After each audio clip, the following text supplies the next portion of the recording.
Enter the room. Hello, how are you? My name is My name is Dr. Patience Kachamtima. I'm one of the foundation year 2 doctors in this emergency department. May I please confirm your full name before we proceed? Yeah, sure. I'm Dale Morton. Okay, nice to meet you, Del Morton. How old are you? Um, I'm 22, I guess. All 23. right. Okay. Oh yeah. Well, I've just realized, yeah, you're a third year medical student, and I'm supposed to be teaching you today about how to do subcutaneous injections.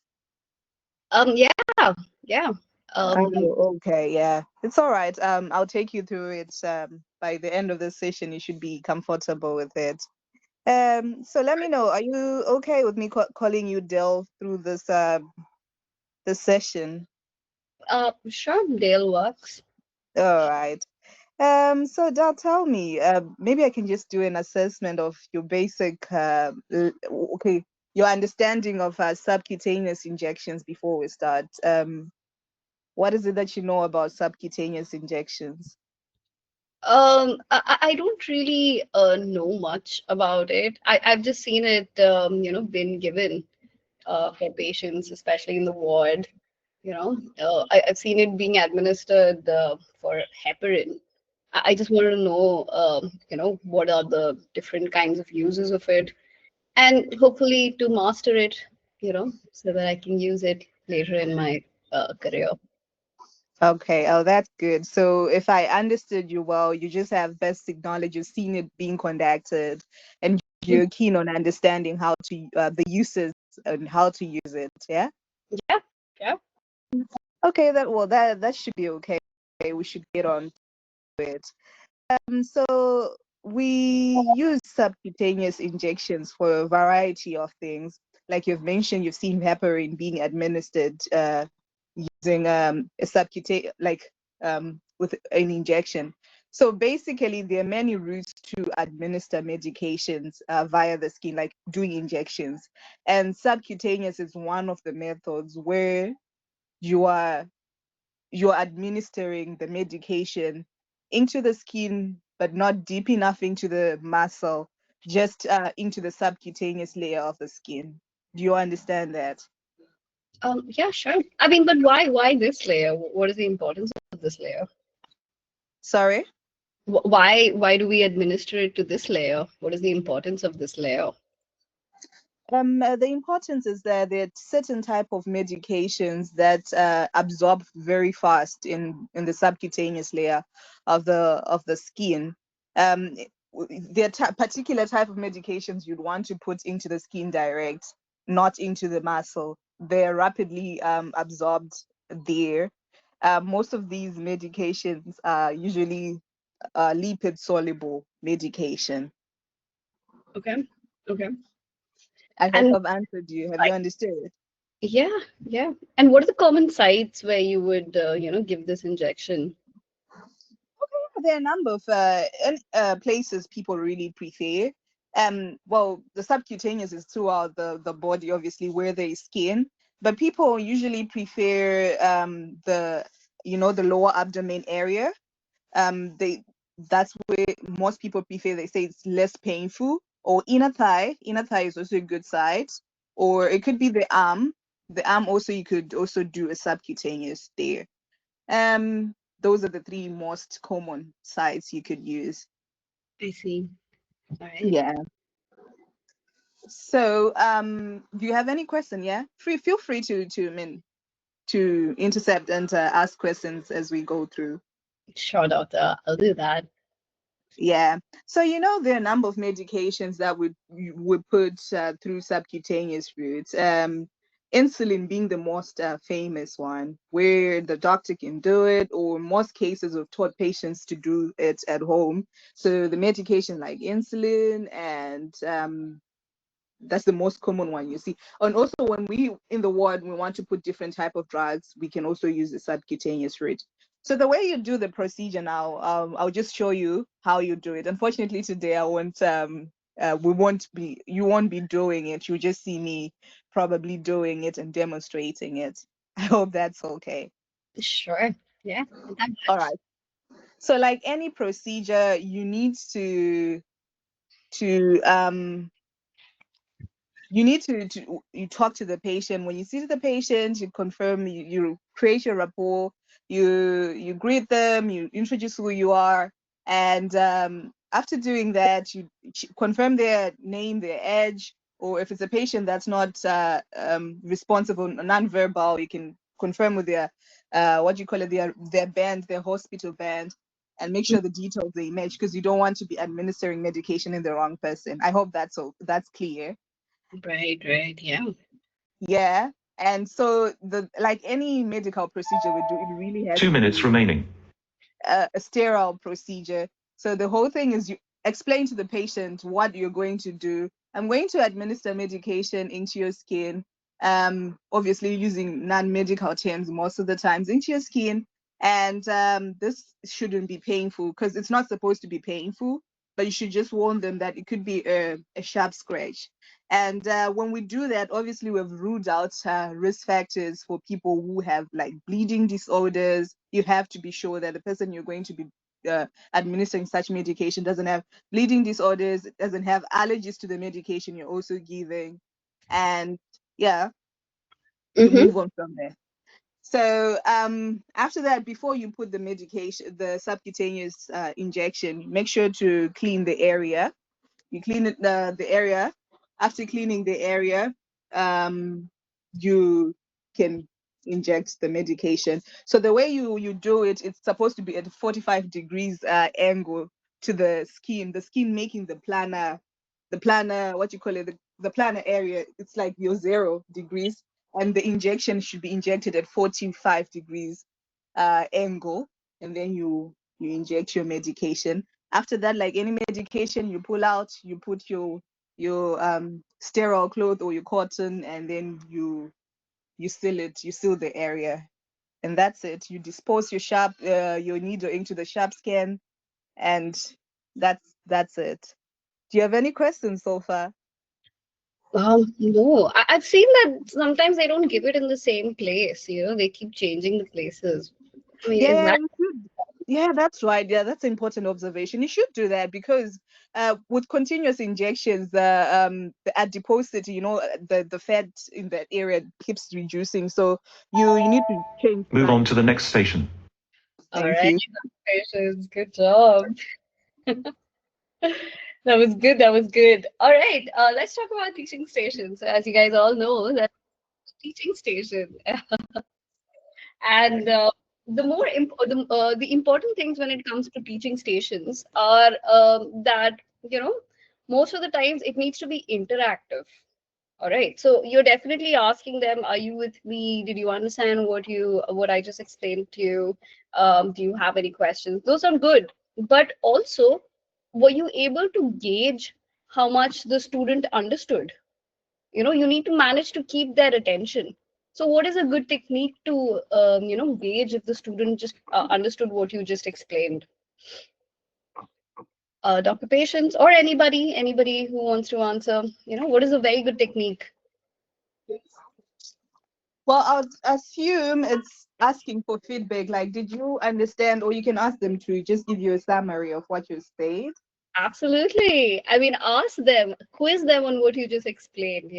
We just spoke about, the different medications that are given for, so I was given as subcutaneous injections.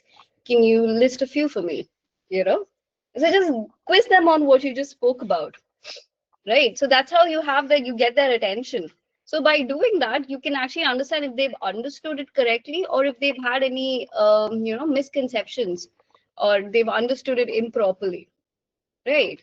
So most of the times the simulator, they will give you the wrong answer to the questions that you ask.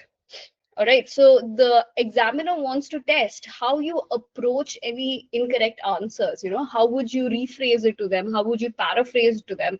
How do you, how do you explain the whole thing again if such a thing happens?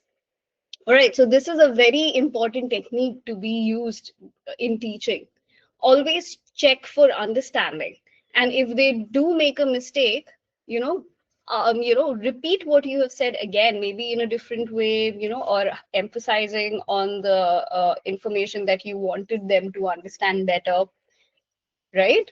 So definitely keep doing that. At least check understanding thrice throughout the entire consultation to make sure that they are on the same page as you. Just asking the fact that you are on the same page is not enough, you know. So it needs to be interactive, where you understand that the student is also interacting with you. All right. So since this is a student, and I think it took you a little bit of a time to understand a little bit about, the patient itself, or the student, or the colleague. So whenever you're talking to a colleague, start with like, little small talk initially. Just keep it light. Just ask them how their rotation is going. Just ask one or two questions around, their interest in the department, what their rotation is and all that, before you jump into the topic. So when you're talking about the topic, it's important to ask why they want to know, what they already know, and what would they like to cover, so that you can make like an initial plan, a plan of what you want to talk about. So even before you start talking about the teaching procedure or teaching thing, or the teaching topic itself, give a little bit of an overview of what all you're going to talk about. Because most of the times in these stations, you might not be able to complete these stations because it's going to be an interaction. But give a little overview, mentioning that since subcutaneous injections is something that you'd like to talk about, we'll talk about what a subcutaneous injections is, all the preparation that is needed for it, that is pre-procedure, how do you do the procedure, and some post-procedure things that we need to make sure to carry out, right? So you're kind of giving like, just in case if you're not able to cover those areas, the examiner kind of knows that you're going to talk about all these things, right? So you're kind of telling the examiner that yes, I have it in my plan to be talking about so and so aspect about this particular topic, right? And this overview needs to come from what this student has asked for. What is it specifically that he wants to learn, right? So make the overview around that aspect. All right. And one important thing is, always safety net and follow up. How would you safety net and follow up in a teaching scenario like this? Just in case we are unable to, finish this topic, or, due to some reason I'm called away. Or if you have any further doubts, please feel free to contact me. I'm going to share my personal cell number, so that you can reach out to me anytime and we can arrange another session sometime in the future, right? So that's basically your safety netting and follow up. And one more aspect that you can add is leaflets. So you can actually direct them to any credible NHS site that could give them a better idea of subcutaneous injections, right? That way, they're like, I'm going to give you some resources that you can read up about, this topic. That way, you'll be very clear about, different aspects of this topic. So make sure to do all these three things for management itself. That's also very important, right? All right, let's quickly look at the score. All right, so this is all right. So this is the sheet where we will be discussing on all the points that were covered and were missed on the different domains. So data gathering, confirm that he is in, third year. Like, oh, hi Dale. From so aren't you Dale Martin? Aren't you from third year? Currently, are you in third year currently? Just a few questions, informally to ask in which year and what's his name, right? Initiate light conversation to build rapport and reduce tension. How's your rotation going? Something along those lines, right? Gauge understanding. So this is also important as you conduct your teaching sessions, to do throughout the session itself, right? What do you know? Oh, this is before you actually start with your topic. That is, gauge the understanding of what he already has, right? What do you know of subcutaneous injection so far? Explore the student's current understanding and the technique and its purpose, right? Ask why the student wants to learn this skill and how it fits into his current goals, right? Ask if the student has ever seen or assisted a subcutaneous injection before, right? Ask Dale to summarize key points at intervals to gauge understanding. So this is very important. Check comprehension. Periodically ask the student to summarize or repeat important points. Use open-ended questions to assess the depth of their knowledge. Can you tell me what you know about the common injection sites, right? Along those lines. Correct any misunderstanding immediately. So if you've understood that they're giving you the wrong answer, don't move on with your conversation. You have to make sure that you correct any misunderstandings that you have seen that they're making, right? All right. And then management, set the learning agenda, explain what you will go through today, such as preparation, technique, safety, and precautions, right?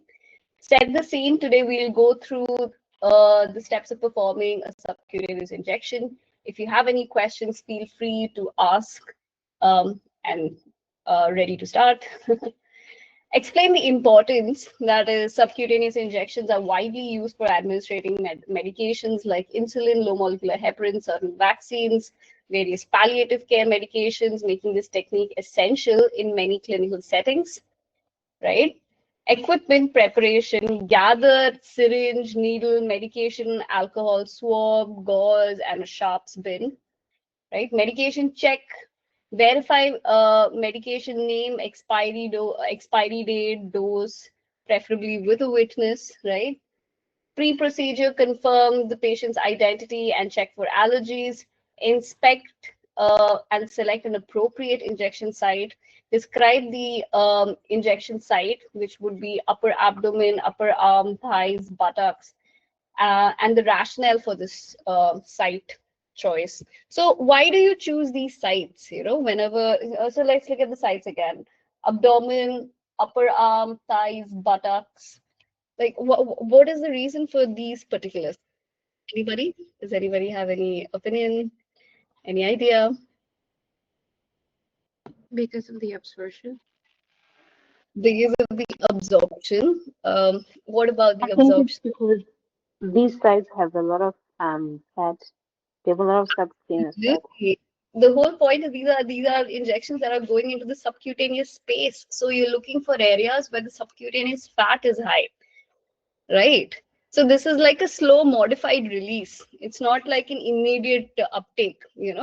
So it gets absorbed in the fat and then it slowly keeps releasing this medications. Right. So first, when it comes to the skin layers, there is epidermis, dermis, then comes the subcutaneous layer, and then comes the muscle. So this is not intramuscular, this is not dermal or epidermal. This is subcutaneous. So after the dermis, so that is, you have to pierce through the epidermis, dermis, get to the subcutaneous layer. But if you go a little more deeper, it will go into the muscle. So you don't want to go into the muscle for this, right? All right. So yes, so the rationale for choosing this site, yeah. Clean the area, pinch the skin, inject at a 45 to 90-degree angle and apply gauze. Explain post-injection steps, withdraw needle, apply gauze gently, and safely discard sharps, right? That's also an important point.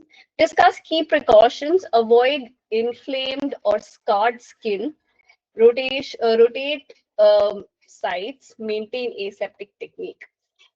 So, Dr. Patience, you gave a good answer for the rotation of the site. That was good. So, could you just explain that again? Why would you rotate the sites of the injection? Well, I said the reason is the quantity of fat does reduce if you have repeated injections in the same area. So with time it gets painful, I Yeah, think. but why do you think so? So basically, you're injecting in the subcutaneous fat layer, right? So most of the times on doing that, there is a lot of destruction of the fat, right? So a repeated injection on the same sites can cause something called lipodystrophy. So it can cause hypertrophy or even sclerosis, right? And that way, if there is such an active inflammation that is going on, an active trauma that is happening in that site, the absorption from that site will be relatively less, on subsequent injections to the same site. So that's why you keep rotating the site, letting that previous site heal a little. Do you understand? And that's also another precaution that you need to take when you are giving the subcutaneous injections. Make sure that there is no scars, no active inflammation or infection in those areas, right? So that All these right. don't Thank get you. from absorption to get absorbed. All right. Discuss key precautions. Avoid inflamed, scarred, rotate areas, maintain aseptic techniques. Yes. Describe potential complications of poor site rotation, like lipodystrophy, and why they matter. Proactively offer your contact details for follow-up learning or to schedule another teaching session. Offer safety netting by reassuring the student that it's okay if all questions aren't addressed during the session, that you'll arrange another session just so you can do that, right? Offer the student relevant leaflets or direct them to trusted online resources, right, for further reading on subcutaneous injections. So as soon as you see that your 2-minute bell is gone off, try to incorporate these aspects, that we may not get enough time to, finish talking about this topic. So how about you take my number and we can arrange another session where we can, address any further doubts or, complete the topic. And also, I'd like to give you some resources that you can read up from, uh, and which are from trusted NHS websites and indexed medical journals. Yeah. All right, interpersonal skill. Use simple language. Do not use any technical terms without explaining them. Yep. Encourage questions. Feel free to ask questions anytime. Be supportive. It's normal to feel a bit anxious about this procedure. I'm here to help. Use simple language to explain concepts. Actively listen and provide constructive feedback, right? Important is to check understanding. Obviously, if they make any mistakes, make sure you correct it, right? Suggest additional resources for further learning. All right, so yes,